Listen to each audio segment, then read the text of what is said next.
Welcome to Attenuation, a weekly podcast where two friends come together to drink beer, discuss beer styles and trends, and just generally ruminate on the meaning of life, aka beer. If you enjoy your time with us, we invite you to become a weekly listener and subscribe to the podcast. Without further ado, here is this week's episode.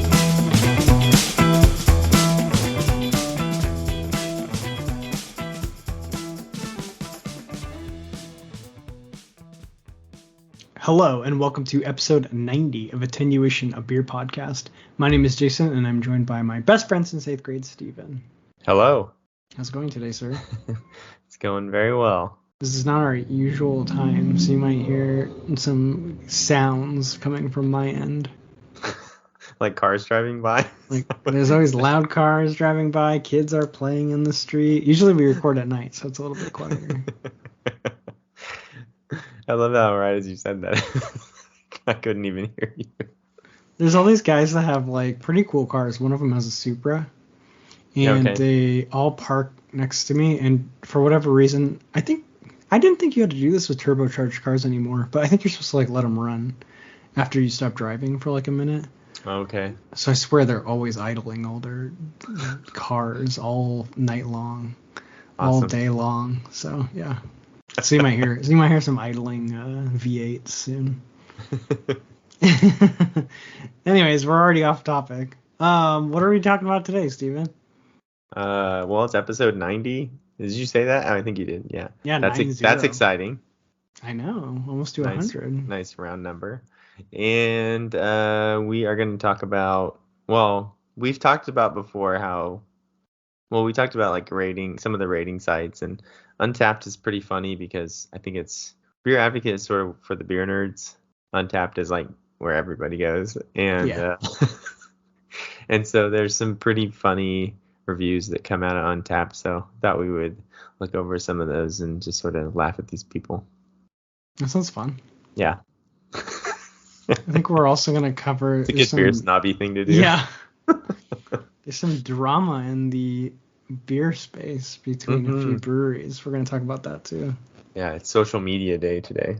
Yeah, social media today. Oh, that's what we can call the episode. All right, well, before we get to any of that, we have to do our favorite segment of the podcast, and that's drinking beer. Oh, yeah. So Steven introduces... Drinking beers. Oh, yeah, you said you're doing a triple. Yeah.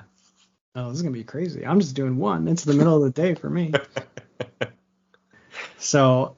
how does this work? Oh, wait, I introduce my beer, give nose notes. Steven does the same. Then we cheers and do tasting notes. All right, so this is a fun beer. I actually got my mother-in-law gets me the same Christmas present every year. And I told her, like, you can keep doing this, never change. Okay. But it's basically like a little beer club. And they send you, I think, 12 beers in a box. So it'll be 2 beers from 2 breweries and 2 beers each. So This month I got from Hardywood, which is based in Virginia. I got their Pilsner and their Dark Lager. And their Pilsner actually won bronze for that category at Great American Beer Festival.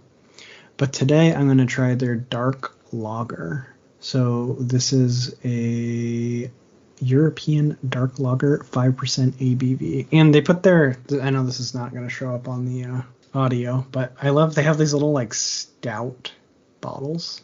Oh yeah. So imagine a bottle with no neck and it's all like squished down a little bit. Yeah. I really like these. They're cute.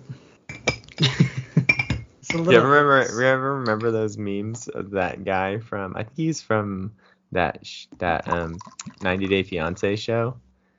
Okay. But he had like no neck. He was like this like really stout guy with no neck. Oh. Anyway, there was this meme where like there was a guy that kind of looked like him but taller, and then the like dog with the hammer or something like hammered it, and then the next picture was that guy. Yeah, that's exactly what this bottle looks like. Yeah, it's just like squished down. It's a squished beer bottle, if that makes sense. All right, this poured a beautiful dark brown. It's not quite black. No, it looks like Coca-Cola. Yeah, it looks like Coca-Cola. It has the same kind of carbonation, too. I had quite a burst of carbonation when I poured it, but now it's almost fully dissipated. It has a nice roasty malt smell and a little bit of that yeast, like you can smell the yeast. Slightly floral. Nice. smells like a dark lager, but I think it's gonna be good. Okay, awesome. Okay, so here it goes. Nothing. I have 3 beers, all from Weldwerks Brewing. First one is Juicy Bits. The second one is double dry hopped Juicy Bits. And then the third one is extra juicy bits. Nice. Which is the double dry hopped and a little bit higher ABV, like double IPA essentially. Okay. They are all brewed with the same hop bill. Obviously different hop schedule, different hoppings, but timing and stuff, but it's all Citra, Mosaic, and Eldorado in all 3 of these beers. So there you go. Now what's the ABV on these? Okay, so ABV on the Juicy Bits is 6.7. ABV on the double dry hop Juicy Bits is 6.7. So okay, interesting. Same. And then the double is 8.6%. Ooh, look out. Yeah. Now, are these cans? What size are we talking? Tall cans? 3 16-ounce cans. Oh, okay. Oh, damn, Steven. It's a good thing we're starting early. It's a good thing. I know I already drank a beer today, too. Went to Pint House for lunch today. Oh, nice. Okay, so the first regular Juicy Bits on the nose, it's a lot of like sweet orange and pineapple. A little bit of a dank nose, but not too strong. So like a little bit of pine, a little bit of dank, and then just a ton of pineapple and orange for sure. They're all very similar in color, almost the same, all just sort of a light orange, hazy color. Okay. Wow. The double dry hop version is way danker. It's very dank. Same kind of orange, pineapple, mango base, like a syrupy mango with the kind of mixed in there with the dank smell. Okay. That should be fun. Now the extra. Extra. Well, I didn't think it could get more dank, but it just did. This one smells boozier too. Interesting. It's funny there. It's interesting though because the base smell is all the same. Like the fruit smell is almost like identical. It's kind of insane because it really is just like this nice orange pineapple kind of pog juice smell, and it's almost identical throughout all 3 beers, which is interesting. That's why it's fun to do side by sides. Yeah. But yeah, I feel like you have to try these side by side to really understand the difference. Yeah, but definitely the dank flavors increased on each one. All right, so you got to drink them from least to most dank. Yeah. All right, here goes. All right, cheers. Cheers. Okay, this one didn't taste exactly how I thought it was going to taste, but then I read on their website, and then I'm like, oh, okay, it's not supposed to. It says, although visually darker than its golden, bubbly brother, Richmond Dark Lager does not have the roasty characteristics you might find in a beer this color. So it didn't really have that like roasty note. It just tasted like it's super crisp, and it has kind of a sweet caramel malt, and it has a floral finish. It's nice though. I mean, it's perfect beer just to drink this afternoon. Yeah, right. When I still have things to do with the rest of the day, yeah. Because it's only 5% ABV, so yeah, that's nice. just a break beer, you know. Yeah, a little session. But no, it's actually good. I like it. I actually had their pills too, and the pills was actually quite good. I prefer the pills, but this is a fun beer too. So awesome. Yeah, fun. Okay, so what do you think about the triple head-to-head? This is the weirdest experience because, again, I mean, I guess this goes without saying because it literally is 3 different iterations of the same beer, but that is very much what it tastes like. Like, it's very consistent, and it makes me laugh because their motto is dialed in beer. That's on all Weldwerks cans. And so I just feel like it kind of pays tribute a little bit to how consistent they are with their product because the base beer is very consistent throughout all 3 beers. Gotcha. Juicy Bits in this context with the 3 is like pog juice, straight juice. Really? Like it is not bitter. It's just a tropical bouquet of fruit flavors and then a little bit of like honey sweetness to it. And then just zero bitterness. And then the double dry hopped Juicy Bits, same flavor profile, but a little bit more pithy. Almost like you got more of the orange rind than you did the actual fruit. Okay. You know, so it's got more rind flavors to it, more bitter for sure, and a little bit harder to drink. It's just like a little rougher. Okay. And then the extra Juicy Bits is interesting because it's even more bitter but smoother to drink. Huh, that's weird. Like it drinks easier than the double dry hopped, and there's no alcohol burn whatsoever. Like Oh, wow. the extra 2% is not perceptible. It's really good, and it's just more like oily in the mouth a little bit. Like you can definitely tell there's more hops in there. But yeah, So of the three, which do you like the most? I like the extra, the Okay. double IPA version. Nice. I don't know. It doesn't surprise me at this point. Yeah. If I had to guess, that was the one you were gonna pick. Yeah, it's fun to drink. I actually drank it just the Juicy Bits a couple days ago, and I was like, I don't know if I still like this beer as much, and then it's weird in this context. I'm like, oh yeah, it's very, very good, but it's not exactly what I drink anymore. Yeah. I do drink the hoppier, more bitter stuff, so which is what I Your prefer taste now. has changed. It's weird when that happens. So weird. You're like, I used to like you so much, but I don't like you anymore. But yeah, it is very fun. That is fun. Now, so do you have pretty good access to Weldwerks beers then? Is that how you got all three? Yeah, I want to say this was a combination between making an order on Halftime. There's a Halftime beverage. They're just one of those, like a Craft Shack kind of thing where you can just go on and shop beers and Gotcha. send them. So it was a combination between Tavor, Halftime, and I think maybe that's it. I was able to get all three of these, but Nice. yeah, I can usually get Weldwerks stuff from definitely on Craft Shack. Craft Shack and Halftime have them, and then Tavor occasionally does too. So. Gotcha. But not locally for sure. I didn't know if you could get at the grocery store. I was gonna be. Oh, I wish. That would be amazing. Yeah, that'd be awesome. All right, cool. So thumbs up all around. Thumbs up all around. Yeah, extra Juicy Bits is the favorite. The winner. And then I would say Juicy Bits second, and then double dry hopped Juicy Bits last. And it's funny because that's actually pretty common for me. I don't like double dry hopped versions. Gotcha. I didn't like double dry hopped version of Ghost in the Machine. Have you had double dry hopped like Pseudo Suit or? Yes. Yeah. Didn't like them. Didn't like that. Didn't like them as much as the original. Nope. Huh. Interesting. You know they have a double dry hopped Pliny. Oh, interesting. Yeah. I'll look for that. They started that I don't know like how often they make it or what, but I know they made it at some point. Huh. Okay. Around the election, actually, I think the last presidential election, because they had like a Pliny for president. Oh, nice. Can or something, and it was double dry hopped Pliny. So. Oh, neat. Okay, I'll look for that. All right, cool. But so I'm sure I wouldn't have liked it as much. No, I know. Based on the pattern that you just laid out, you wouldn't have liked it as much for sure. Okay, so next we have postscripts where we fix things in previous episodes, beer news, and story time with Steve.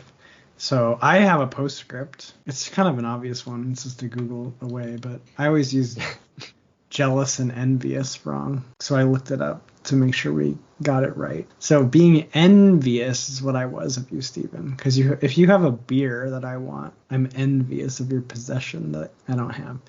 Jealousy is more about being threatened or feeling protective over one's position or situation to someone else. So, like, if we were hanging out and then you were, like, just broing out with some new guy, and I thought I could get jealous because I'm like, man, Steven's going to have a new beer friend, and it's not going to be me. Oh, my goodness. So there you go. There's your guide to envy versus jealousy. Yeah. Yeah, it's kind of funny because I kind of went down this rabbit hole a little bit the other day. And, obviously it's that colloquial usage. Most people use them interchangeably. Yeah. At this point. So it's not like jealous is wrong because obviously if people know what you mean, it's not actually wrong. Right. Okay, did you have a postscript, Stephen? Oh, well, I think I mentioned in the podcast nauseous versus nauseated. And it's the same thing. It's like nauseous actually means something causes nausea. Okay. So like a smell is nauseous because it makes you nauseated. So that would be so if you ever feel like you're throwing up, you're nauseated, not nauseous. Oh yeah, everyone just says I'm nauseous. Mm-hmm. So that would mean that you're making other people nauseated. That is super funny. But again, obviously people understand. People know the meaning they almost don't know the normal meaning in a way that like nobody's like laughing at you because you said I'm nauseous. Right. Well, the function of language is to convey meaning in communication. So if it means something to everybody, even if it's not what it technically means. Yeah. It almost doesn't mean what it technically means anymore. I'll tell you. Don't they change things in the dictionary to a colloquial definition or whatever? Sometimes I think they do, yeah. Yeah. Because it's like the word has literally, gosh, I gotta be careful about saying literally here, but no, in this case, it literally has, the meaning has changed because no one uses it the way they used to. Like decimation is one, because decimation means, doesn't it technically mean like reduced by 1/10? Oh, okay. But Right. generally, if people say something was like totally destroyed, it was decimated. That's actually pretty funny. Like, Yeah. it doesn't even make sense. It doesn't make any sense, but everyone knows what you mean when something is, or like our team decimated the other team. Yeah. I'll tell you a funny story. When lived in Romania for a little while, and in the Romanian language, there's the two. So we have the two words, interested and interesting. Okay. And the only difference in Romania between those is interesat or interesant, right? So it's just one. It's just basically the N letter there. Sat versus sant. Well, every once in a while, a Romanian trying to speak English would say, "I'm sorry, but I'm not interesting," instead of "Sorry, I'm not interested." That's really awesome. And so we would always kind of like obviously we knew what they meant. Yeah, we would just it sounds so funny. And like, yeah, I'm sorry, I'm not interesting. It's okay. We don't mind boring people. That's awesome. All right. Yeah. Jealousy, envy, nauseous, nauseated. Use your words correctly, people. Yeah. Or the grammar police will come arrest you. All right, cool. So those are our postscripts. We're doing good in 2023, Steven. Yeah, we are. Oh, I'll add another thing too. Actually, I had to change my attitude about the whole "your" thing. You know how people like write "your." Oh yeah, everyone always does it wrong. And I sort of had this like epiphany of like, you know what they're saying. Yeah. Right. Again, it's like you can make fun of it, but really colloquially, right, you do know what they're saying. Right. That they mean "you are," so it doesn't. And your brain corrects for the context, like. Right. Yeah, it's a good point. So we should be less strict about the. You don't need to comment below with the asterisks. Why Actually. Save that for Untapped, okay? Oh gosh, we'll get to that. All right, do we have any beer news? I know you wanted to share. I don't know if this falls into story time with Steven about your new product you found. Yeah. Also, I'm not sponsored, which I should be, but for this. But so I talked on a previous episode about how I was very distraught to find out that the number one reason, or the number one way to make your beer better, your homebrew better, is to dial in your fermentation and like make sure you're like fermenting at like the exact right temperature with a good yeast pitch and all this stuff. And I just throw my beer in a closet and pray for the best. And so crush it. But there's this new product. It's really cool. It's called the Play-Doh Airlock. And I just came across this. I think it's been around for a little while, but I just discovered it. And it's just $135, which in the grand scheme of things, in terms of upgrading your equipment to dial in your fermentation, this actually that's not a terrible investment. Mm-hmm. But basically, it's the airlock that sits on top of the fermenter. Usually you put that on there. It basically gives a way for the CO2 to escape your fermentation tank, but not allow any air or bacteria to come in. That's what the airlock is for. Well, this special airlock serves that purpose, but it's also calculating. It's also high tech, and it's calculating the CO2 coming out of your fermentation, and through that and through the sort of mathematical calculations, it can tell you what your ABV is and your specific gravity and all that stuff. And it in real time is sending that data every 5 minutes to your phone. Wow. So you have like a every 5 minute graphing of your fermentation basically, and you can see when the gravity starts to plummet, when your ABV starts going up, and then when it levels off, and you know that fermentation is basically done. So that's super cool. Yeah, it's just a really cool way to monitor your fermentation. So I thought it was pretty cool, nerding out about it a little bit, and definitely considering buying it for my next brew. Nice. The next brew session. You can have a lot of good. Yeah, then you can show me all those graphs. Yeah. If you have the app too, I can send you you can watch the fermentation. Oh, I could get to watch the updates. Yeah. I don't know, I'm a nerd like that. Like I would like to see all the data. It's really cool. Oh yeah, I'd be fascinated by it for sure. In fact, I was like watching the demo videos of it, just like they had the time lapse picture of the beer fermenting and then the data on the iPhone, and it was like, oh, it was so cool. That is awesome. Is that a pretty new product or? It seems like it's been around maybe for like a year or two, but Okay. first time I was hearing about it, so I thought I Yeah. would share. Any home brewers out there that want to upgrade their system just a little bit. Yeah, well, I do think you it's worth it. you could definitely glean some good information about how your fermentation went, and then tweak stuff next time. Yeah, and there's an app, I think it's called Brewfather. It's one of those apps you can use to like log your recipes and keep track of all that stuff. And I think the data will flow into Brewfather if you want it to too. So you can just That's cool. Yeah, so if you're like serious and you're really trying to track your recipes and watch your recipes and stuff, you can load your data in there and add it to the your log of your recipes and stuff. So it's pretty cool. All right, should we get to our two main topics? Yeah, let's do it. All right, you want to do the bad reviews first? Yeah, some of these literally made me laugh out loud. They were so funny. People on Untappd are terrible. It is interesting. Like the vast majority, we talked about this last time, but a lot of the reviews on Untappd are just the rating. No one writes anything. But I do think when people write things, you do get some gold.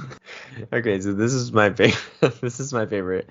Well, this is my favorite set of ones because now are you somebody who could give a beer a 5-star rating? Okay, this is pretty controversial because generally... Let's get into that. Well, people always like to leave. It's like how when you're in the Olympics, you want to go first because the judges always leave a little room for someone does better. Uh-huh. I think that's the concept of like you don't give a 5. But if you don't give 5s, you do have a ceiling. Like, okay, if you only give up to 4.75, then that is your 5. So yeah. I've never understood not using the whole scale. Yeah. If you're just never going to touch the upper end of the scale, then it might as well not exist. So you're just doing the same. You just modified the scale. So yes, I will, to answer your question, Stephen, I would give something a 5.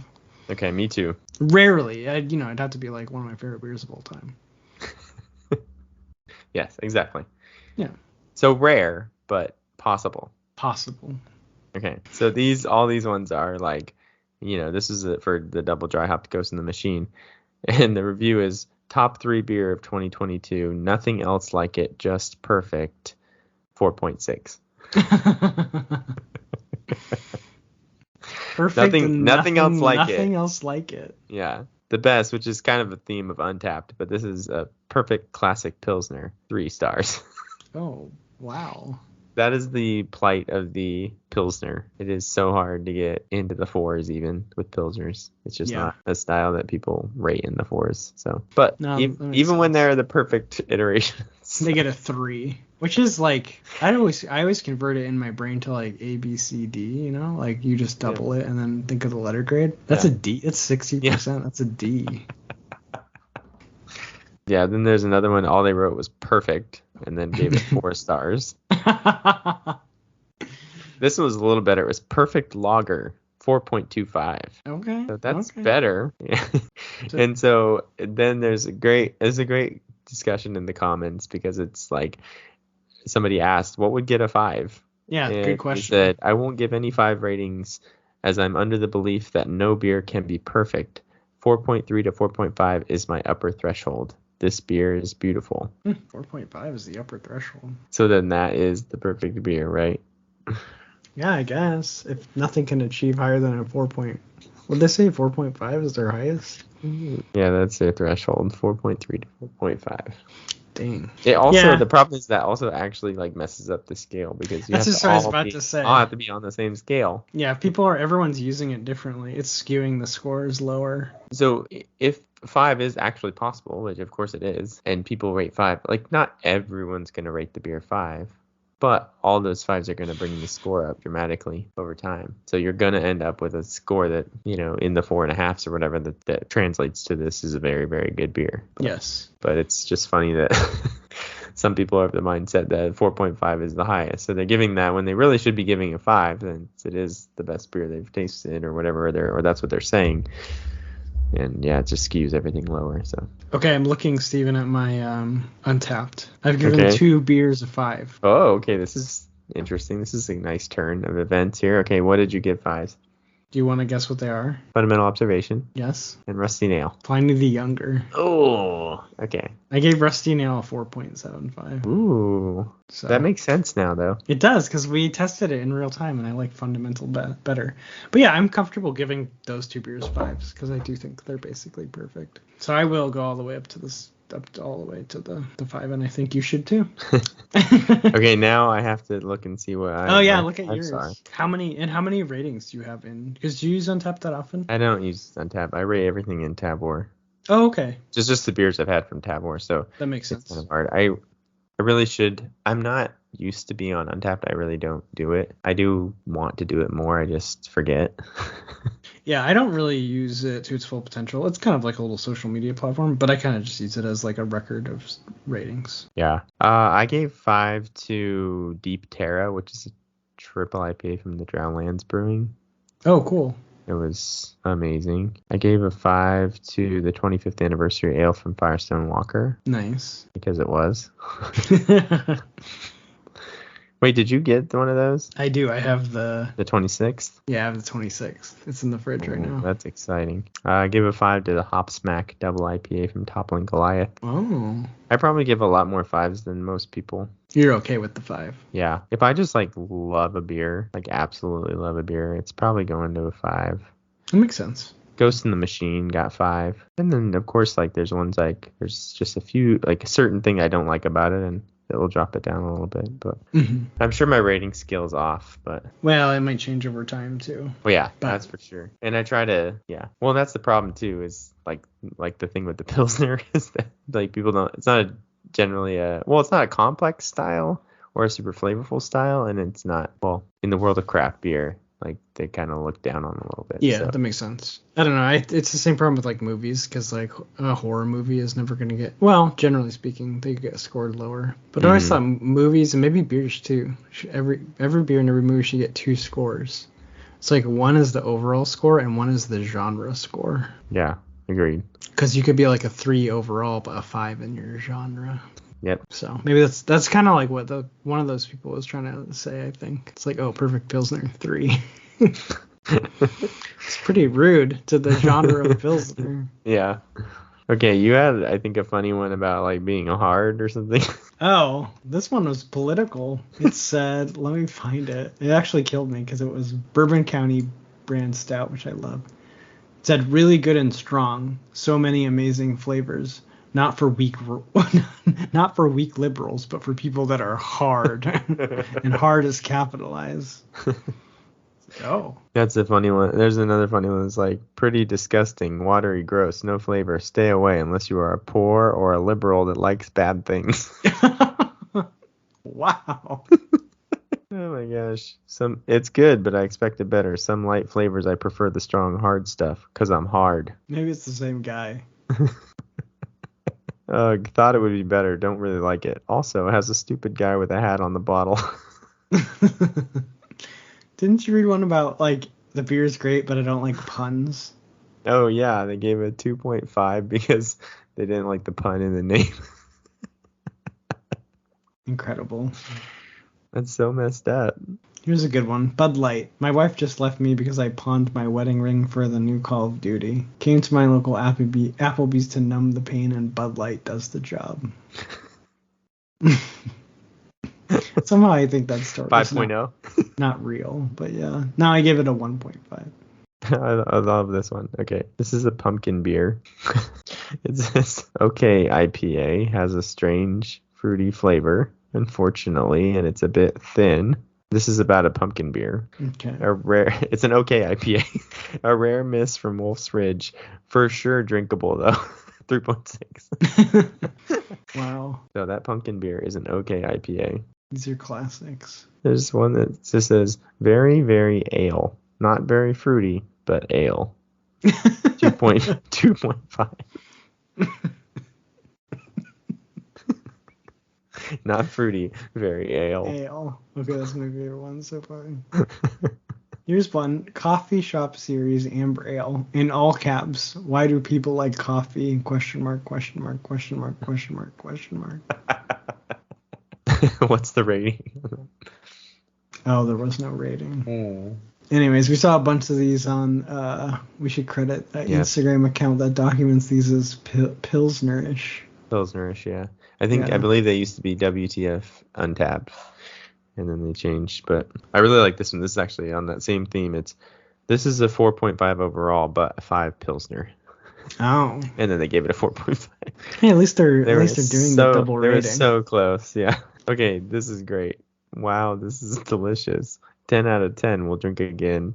4.25. 10 out of 10. 4.25.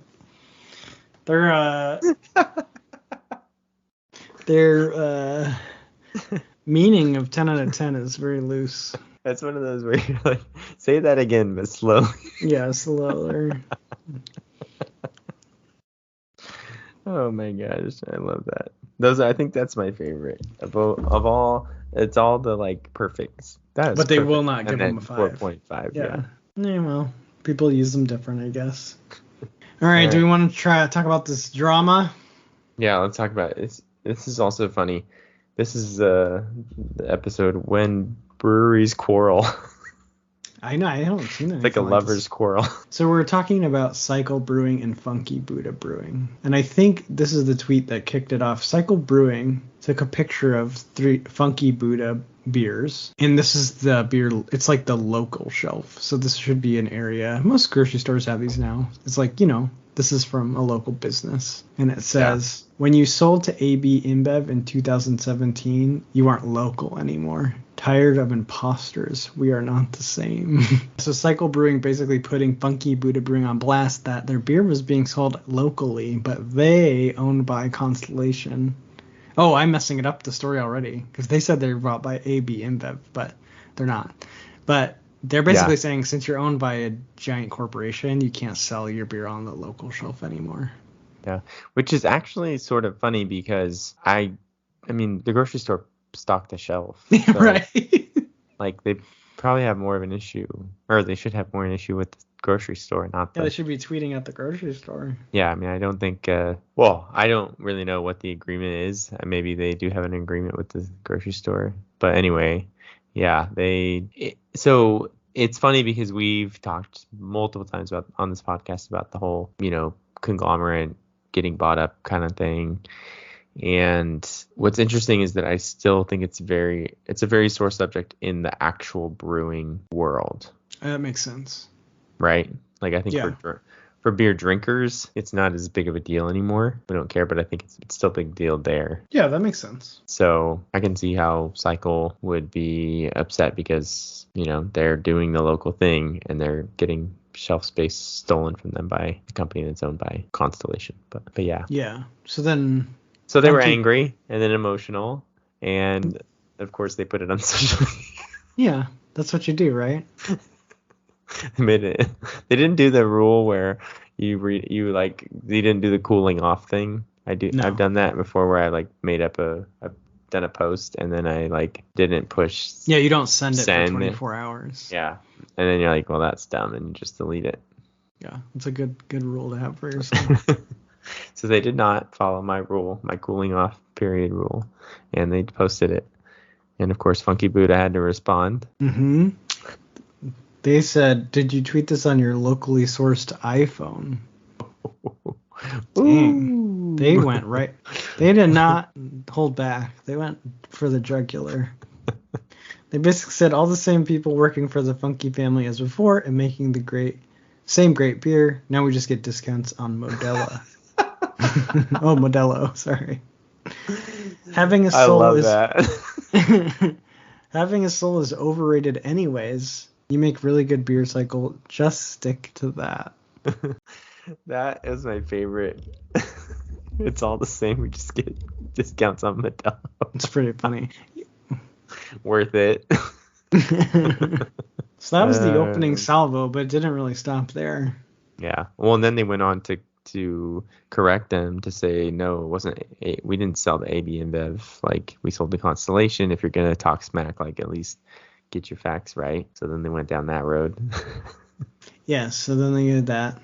And then I don't know the exact timeline, but I really liked this. They Cycle Brewing. Now I hope they cut off the clip, but it looks like This is Robinhood. I recognize this app. They bought $1 worth of Constellation, because I'm assuming it's publicly traded, and Right. then just became part owner of Funky Buddha Brewing.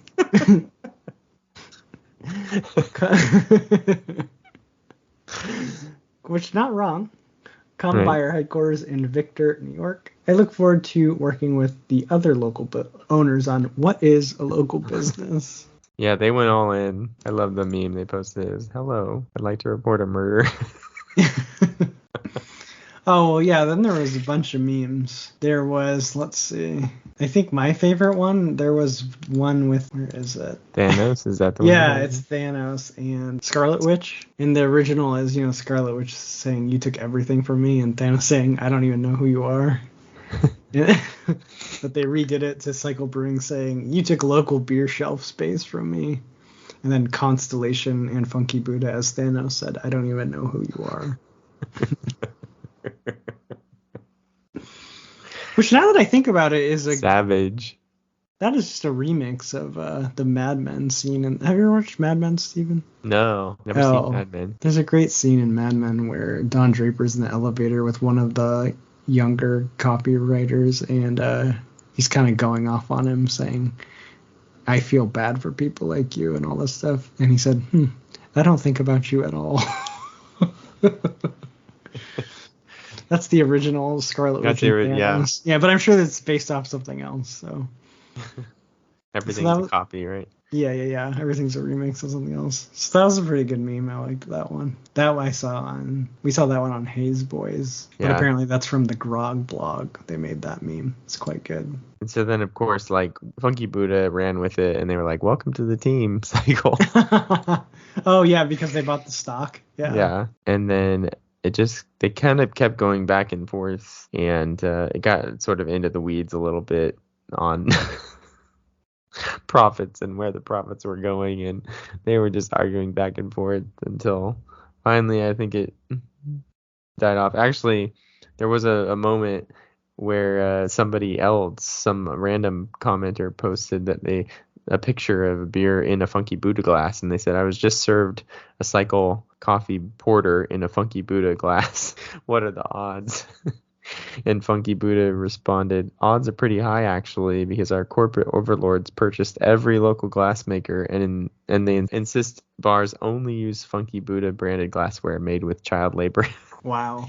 So they were definitely going in on the the exaggeration of selling out to a big company and what that actually means. So no, totally. So I guess it epitomizes the two camps, really, of it's not that big of a deal. They don't mess with the beer anymore. We still have our local beer family. And then the other camp of just like, you're a sellout, you're horrible, you're stealing shelf space from us. I don't know. It's the two opinions. But I guess it depends on what team you're on. Yeah. like if you work for New Belgium, you're not tweeting out that you hate breweries that sell out to beer clubs. True. Yeah, I don't know. I think if I was Cycle Brewing, I'd be annoyed if the grocery store was putting Funky Buddha on the local shelf if they're owned by Constellation. But I don't know if I tweeted out. Maybe I'd just go talk to the grocery store and be like, "Yeah, you shouldn't put that there." Yeah. I don't know. I actually don't. I mean, it also, I guess, depends on the consumer. Like, I would love to know if people like prefer to shop at their local section. Mm-hmm. Like, does that actually get you better sales? I don't know. I guess maybe. Yeah, maybe. I think when I see the local beer section at sure. my grocery store, I just walk right past it. Because it's stuff I know I can just get whenever I want, so I don't care. So for me, personally, as a sample of one, you'd be better off for me if you weren't on the local beer shelf. But I'm looking for things I can't always get. Yeah, I will say, actually, now that you've said that, I think I'm a little bit less likely to look at the local. I look at the craft section, but not necessarily the local craft section, because yeah, you're right. There's a lot of it is like, that's where the pint house stuff is. That's where the stuff I don't need to buy in cans, because I could just go to the brewery. Yeah. Yeah. So that's an interesting point. I don't know. So the debate rages on, the war rages on. It is interesting though that so now that we have our facts straight, Constellation bought Funky Buddha. Yeah. But Constellation they bought Ballast Point. and kind of ran that into a rock. Yeah, that was the $1 billion purchase of Ballast Point, and then they just destroyed it. And and the climate was different at that time because there weren't a lot of craft breweries doing that, and so nobody knew what to do or how to react. And I think the reaction in terms of like craft beer drinkers shunning them also was higher. That reaction was bigger at the time. So it hurt their sales. Gotcha. More than it hurts sales now to sell out. So that makes sense. So hopefully this time they don't. I've never actually had Funky Buddha, but I know they're very popular. Yeah. But hopefully they don't mess with the magic. The memes over the last week from the Fat Tire release. Oh, goodness. New recipe have been pretty interesting too, and that's been quite the comment war. I'm sure. Their social media manager's been very, very busy this week. Oh, really? Are they getting thrashed? Yeah, they're getting destroyed, and then they're having to like respond. And a lot of the responses is like, well, have you tried it? Like, why don't you try it? And see if you like it before you trash it, or just good salesman. Yeah, right. Buy it. Yeah, go buy it. Try it. Yeah. Just the principle of the thing. I don't know. I still landed in the camp. I saw some of the online discussion and I read through a lot of it, but I still just fall into the camp of like, just make a new beer. Mm-hmm. Like, yeah, there's no reason to, I don't know. Yeah. One guy said like, drink it, make a new beer, call it like Skinny Tire or Thin Tire or something. And then he was like, also I'm available for consulting if you need to hire me. That's awesome. Yeah, I don't know. That was a strange decision, but businesses make weird decisions all the time. So yeah. All right. Well, that was fun. So what was the final resolution of Funky Buddha and Cycle Brewing? Are they friends again? I don't think so. I think they just honestly, I think they just got tired of fighting about it, and the somebody finally realized it wasn't making any difference. Like when you get in those long Facebook comment wars, and then you realize. I'm not changing this person's mind. Nothing has been gained. Yeah. Well, it's not like Funky Buddha's going to be like, oh, yeah, right. We should. Let's pull out of our. We'll buy ourselves back from. Yeah, like what do they want done? Which is, again, going all the way back to the beginning where I think Cycle should be talking to the grocery store, figuring out why that beer is on the shelf. Oh, Steven, you know what we got to talk about? I literally Tavor just popped. Mm-hmm. And Cycle Brewing. Yeah. Tuesday, 2022. And that reminded me, I forgot. That is story time with Jason. Yeah, story time with Jason. Okay, let's finish with that. Yeah, let's finish. We'll finish with that. So again, I don't know why the podcast is magic. The universe listens to the podcast. So yeah, the beer gods. Gods listen. So I said my favorite beer of 2022 was Assembled Armor from Melbourne Brewing. And told a little bit of the story of trying to track it down. Which is such a random beer too. It's super rare. I guess they made it like one time. I you have to go to Missouri to get it or whatever. They were super cool. They were like, come to Missouri, we'll sell you a bottle and all this stuff. And I was like, oh, that's not gonna happen.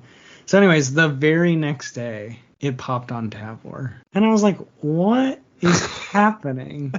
Like, this is so ridiculous. Yeah, it says so awesome.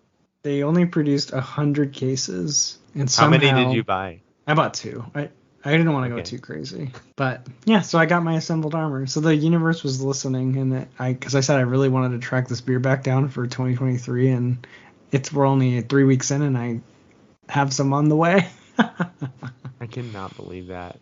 I was in shock. Yeah, me too. I thought I was dreaming because I looked at it and I was like, did I just like leave Beer Advocate open? Or like, am I, like when you look at something, you think you're looking at something else?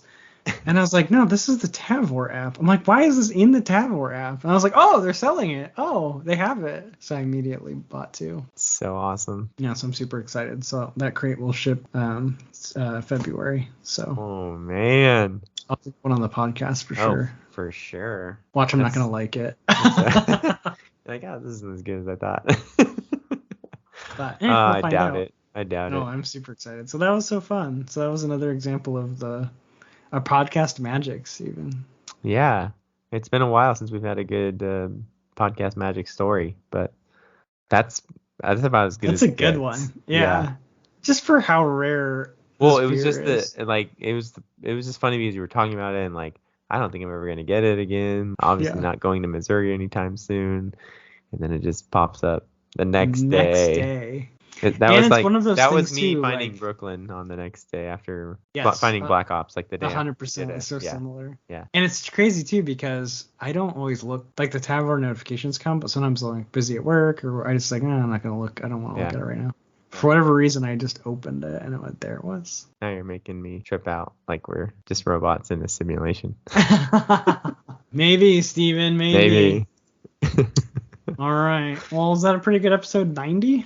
Yeah, number 90. Cool. We can wrap it. So you can always contact us at attenuation.podcast on Instagram, or you can email us at contact.attenuation@gmail.com. And yeah, this has been episode 90 of Attenuation, a beer podcast. My name is Jason, and I'm joined by my best friends since 8th grade. Woo! I didn't even drink a strong beer today, Steven. I know, man. Steven. That's me. And we are saying cheers, and we'll see you next week. All right, cheers, buddy. Thanks for listening to this week's episode of Attenuation, a beer podcast. Don't forget to subscribe to the podcast and follow us on Instagram or Facebook for more fun content. Catch you next week. Cheers!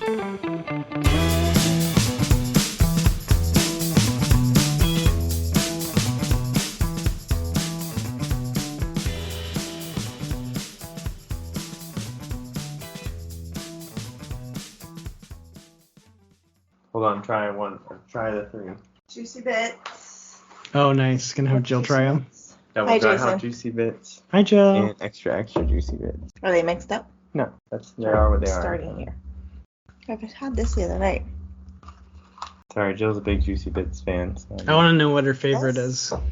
My guess is she's you gonna just like. now when you're tasting. No. My guess is she's gonna like the regular juicy bits. I don't like that one. The double dry hop. Yeah, that's my least favorite too. That one's more piney. It's like a piney juicy bits. The juicy bits is the best. Okay. Yep. What did you say? I liked the extra, but This piney is why I like it. Yeah. It's not like juicy. The other one's just sugar. okay, thanks. Bye.